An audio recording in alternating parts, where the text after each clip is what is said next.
Njeriu, pasi që ka zbuluar teknik, i është dhënë mundësia e matjeve precize dhe përcjellja e dukurive kozmike në kozmosin e dukshëm, të cilat, pa diskutuar dhe pa i komentuar, mund t'i paraqesin në mënyrë shumë precize si fakte shkencore. Shkencëtarët parashtrojnë pyetje: si është krijuar dhe si është zhvilluar kozmosi? Si është krijuar njeriu? A ka filluar gjithçka prej asgjëje?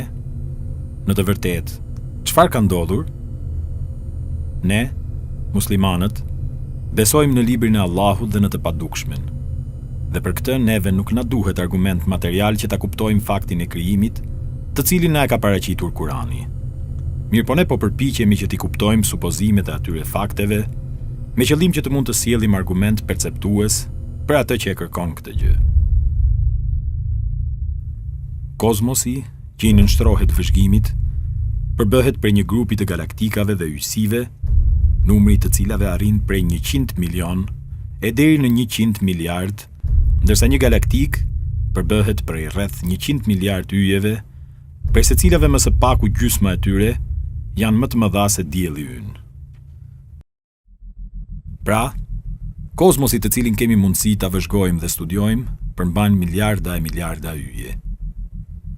Edhe pse galaktikat kanë 4 forma: spirale, eliptike, thjerëzore dhe jo të rregullt, prapse prap forma më e përhapur dhe më e bukur është forma spirale, secili si takon edhe galaktika jon, rruga e qumshtit, ku gjendet sistemi ynë diellor në njërin skaj të jashtëm të saj.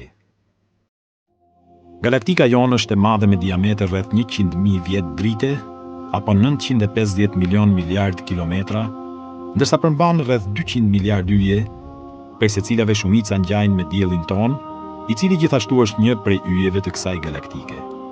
Galaktika më e madhe afërt me galaktikën ton është Andromeda, e cila gjendet në një largësi rreth 2.5 milion vjet drite dhe ajo mund të shihet me sy. Galaktika më e largët që shihet është larg rreth 12 miliard vjet dritë. Ajo i takon grupit lokal, gjithsesi kozmosit të dukshëm me mundësinë e vëzhgimit.